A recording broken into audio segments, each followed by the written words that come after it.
a última Páscoa do Senhor Jesus e a última Páscoa segundo Deus. Porque iria ser virada a página do Antigo Testamento e começar um Novo Testamento no sangue de Jesus. O Velho Testamento era apoiado no sangue de animais e o Novo Testamento vai ser apoiado no sangue de Cristo. Então vai haver ali uma divisão entre o novo e o velho. Jesus vai instituir o novo. Mas ele quer cumprir a lei, porque ele veio para cumprir a lei. E como judeu ele precisava participar da Páscoa. Então ele chama o Pedro e o João e fala: preparem a Páscoa para a gente comer. E eles perguntam: aonde que o Senhor quer que preparemos a Páscoa? Aí Jesus disse: entrem em Jerusalém e no meio da multidão vocês vão ver um homem com um vaso de água na cabeça. Sigam o homem por onde ele for. E na casa em que ele entrar, falem com o pai de família. O mestre te diz: onde está o aposento em que hei de comer a Páscoa com os meus discípulos? E ali ele vai mostrar para vocês uma grande sala, um cenáculo, e preparem tudo ali. E Pedro e João entraram em Jerusalém, e era Páscoa. Judeus do mundo inteiro tinham vindo para cá, peregrinos de todas as partes. A cidade estava hiperlotada, mais lotada que a rua direita, mais lotada do que um vagão do metrô na hora do rush. Como achar este homem em meio de milhares de pessoas? O código era o vaso de água na cabeça, porque naquela época nenhum homem carregava água na cabeça, eram só as mulheres. Então os discípulos ficam procurando este homem que tem um vaso de água na cabeça. O que quer dizer isso? É a pessoa que indica o caminho de Jesus e que tem a água de Cristo na cabeça. São os pregadores.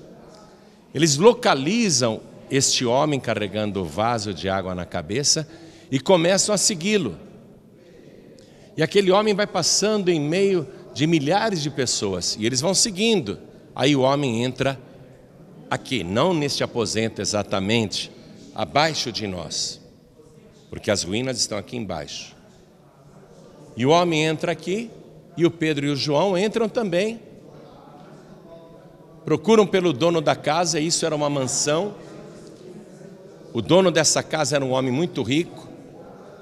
E eles perguntam para o pai de família: o mestre te diz, aonde está o aposento em que hei de comer a Páscoa com os meus discípulos? E o pai de família diz: é lá em cima no cenáculo, deixa eu mostrar para vocês. Aí já tem a mesa preparada, tudo, os discípulos só têm que trazer o cordeiro e os alimentos típicos da Páscoa. Sabe quem era o dono desta casa? O pai de Marcos, que depois vai escrever o Evangelho segundo Marcos. O pai de Marcos era um homem muito rico e ele emprestou esse cenáculo para Jesus participar da última Páscoa e iniciar a primeira Santa Ceia. Foi aqui no cenáculo que Jesus pegou o pão, ergueu aos céus, deu graça, abençoou, partiu e deu aos discípulos dizendo: comei, isto é meu corpo que é partido por vós, fazei isto em memória de mim. E aí os discípulos comeram no cenáculo, aqui, nesta localização. Depois de terem comido o pão, Jesus pega o cálice, ergue ao céu, dá graças, abençoa. E como que alguém que sabe que vai morrer pode fazer uma coisa dessa? Sabendo que vai morrer, ele está preocupado com os discípulos e não com ele mesmo.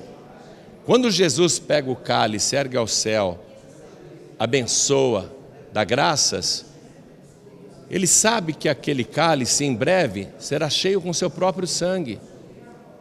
Então, ele está bebendo o cálice que o Pai lhe mandou beber. Ele vai em frente. Aí ele pega o cálice, dá para os discípulos e diz: este cálice é o Novo Testamento no meu sangue, que é derramado por vós. E aí você já sabe o que acontece, não é? Jesus vai ser preso lá no Getsemane, Jesus vai ser torturado, ele vai ser crucificado e morto, e sepultado na própria sexta-feira. Nós iremos já já visitar o sepulcro de Jesus, nós vamos conhecê-lo também. E Jesus Cristo ressuscita no terceiro dia. Quando ele ressuscitou, ele vai dar provas para os seus discípulos de que é ele mesmo, não é outra pessoa, não é uma simulação, não é um espírito. Ele vai ficar cerca de 40 dias andando com os discípulos, já ressuscitado, para provar que é ele mesmo, o mesmo Jesus que morreu na cruz. E aí, quando eles estão já convencidos disso, Jesus vai para o Monte das Oliveiras, aqui na frente, e o Monte das Oliveiras vai ser o último lugar que ele vai pisar no planeta, e ele dá as instruções. Ele diz assim: ide por todo o mundo, pregai o evangelho a toda criatura, quem crer e for batizado será salvo, quem não crer será condenado. E estes sinais seguirão os que crerem, em meu nome falarão novas línguas, pegarão em serpentes, se comerem alguma coisa mortífera não lhes fará dano algum, e imporão as mãos sobre os enfermos e os curarão. E enquanto Jesus está falando isso, ele começa a subir ao céu, de lá do Monte das Oliveiras. E a profecia diz que quando ele voltar, o primeiro lugar que ele vai pisar vai ser o Monte das Oliveiras. Muito legal isso, né? Então ele sobe aos céus e os discípulos ficam olhando. Diz o Evangelho que cerca de 500 pessoas viram ele subir ao céu. E foi subindo, subindo, até se ocultar nas nuvens. E os discípulos continuaram olhando. Dá para ver ainda Jesus? Ele subiu, né? Alguém está vendo Jesus aí? Mas ele já estava oculto nas nuvens. O livro de Atos dos Apóstolos nos conta que 2 homens vestidos de branco chegaram para perto dos discípulos que estavam olhando para o céu. Cadê Jesus? Cadê Jesus? E estes 2 homens dizem: varões galileus, por que estáis olhando para os céus? Esse mesmo Jesus que entre vós foi recebido no céu, um dia há de vir, assim como para o céu os vistes subir. Então Jesus Cristo vai voltar um dia e vai pisar aqui no Monte das Oliveiras e vai entrar pelo portal oriental, pela porta dourada que você viu. Então, neste lugar, Jesus Cristo deu a seguinte ordem para os discípulos enquanto ele subia: fiquem em Jerusalém, não saiam, fiquem em Jerusalém até que do alto sejais revestidos de poder. Aí os discípulos vieram para cá, vamos voltar lá para o cenáculo. E eles ficaram aqui em oração, esperando o cumprimento da promessa do Pai. Porque Jesus disse: João Batista batizou vocês com água, mas eu vos batizarei com o Espírito Santo e com fogo. Então esperem o cumprimento dessa promessa do Pai. E eles ficaram aqui em oração, todos ficaram aqui em oração. A princípio eram 500 pessoas, mas alguém falou: está demorando, né? Eu tenho outras coisas para fazer, não posso ficar aqui o tempo todo. E muita gente foi saindo, porque eles não sabiam quando e qual o dia em que o Senhor Jesus batizaria a todos com o Espírito Santo. Então, quando chegou o dia de Pentecostes, diz a palavra que estavam todos aqui reunidos no mesmo lugar, 120 pessoas, 120 pessoas aqui no cenáculo. E aí o Espírito Santo de Deus veio. Primeiro começou um som como se fosse de um vento veemente e impetuoso. Diz a palavra que encheu toda a casa. Aí eles viram línguas repartidas como que de fogo, que foram pousando na cabeça de cada um deles. E quando aquela língua de fogo pousava na cabeça das pessoas, elas começavam a falar em outras línguas, conforme o Espírito Santo lhes concediam que falassem.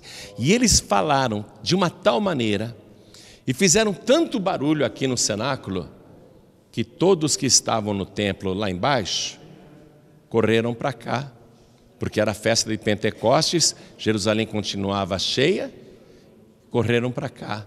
Pessoas do mundo inteiro: o que está acontecendo? Que gritaria é essa? Que tumulto é esse? É aí que Pedro toma a palavra, porque todo mundo dizia que eles estavam embriagados. Pedro fala: nenhum de nós está embriagado, são apenas 9 horas da manhã. O que vocês estão vendo é o cumprimento da palavra de Deus, onde estava profetizado que o Senhor disse: nos últimos dias derramarei do meu espírito sobre toda a carne, e vossos filhos e vossas filhas profetizarão, os vossos velhos terão sonhos e os vossos jovens terão visões. Aí Pedro começa a pregar isso. Veja, há 50 dias atrás eles tinham matado Jesus. E agora, no dia de Pentecostes, Pedro está pregando para eles daqui. E Pedro diz: se arrependam e cada um de vós seja batizado para perdão dos pecados. E Pedro começou a incentivar as pessoas a se batizarem. Escapem da condenação futura. Esse Jesus que ressuscitou e apareceu para nós, e nós o vimos vivo durante 40 dias, ele diz que quem crer e for batizado será salvo. Escapem. E aí diz a palavra que cerca de 3.000 pessoas foram batizadas no mesmo dia. Então, isso quer dizer o seguinte: aqui no cenáculo começou o Novo Testamento. Está vendo como esse lugar é importante? Começou o tempo da graça, né? Aqui começou o tempo da graça. A primeira Santa Ceia foi feita aqui. A primeira igreja cristã começou aqui, porque estavam todos reunidos no mesmo lugar. O batismo com o Espírito Santo aconteceu aqui. E as primeiras conversões, 3.000 pessoas convertidas, foi aqui.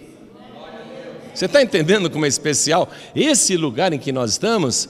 É claro que a construção não era essa, está aqui embaixo, no subsolo, ruínas, mas foi aqui, ó, foi aqui que o Senhor Jesus esteve.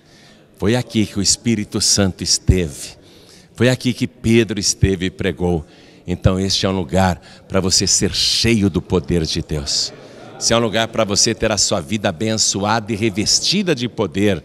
Este é o lugar para você receber o dom da palavra, o poder de pregar e converter as pessoas. E aqui também é o lugar de receber o batismo com o Espírito Santo e com fogo. Quando Jesus disse: estes sinais seguirão os que crerem, é só você crer. E qual é um dos sinais? Falar em novas línguas. Os que creem em mim falarão novas línguas. Se cumpriu esta promessa aqui. Hoje toda pessoa que crê em Jesus tem poder para expulsar demônios, tem poder para curar doentes e tem o privilégio de receber o Espírito Santo de Deus e falar em novas línguas, falar em mistérios com Deus. Nós só não vamos fazer a busca aqui agora, porque hoje este lugar pertence aos ortodoxos e também aos franciscanos, e eles proibiram. Proibiram, e a gente não quer ter problema, para não impedir visitas futuras, que nós vamos trazer mais gente do Brasil para conhecer este lugar. Mas pode acreditar, o Espírito Santo de Deus está sobre a tua vida. Aqui foi o primeiro lugar em que o Espírito Santo de Deus desceu para transformar o nosso corpo no templo do Espírito. Você é a igreja que anda, você é a igreja que fala, você é o templo do Deus vivo.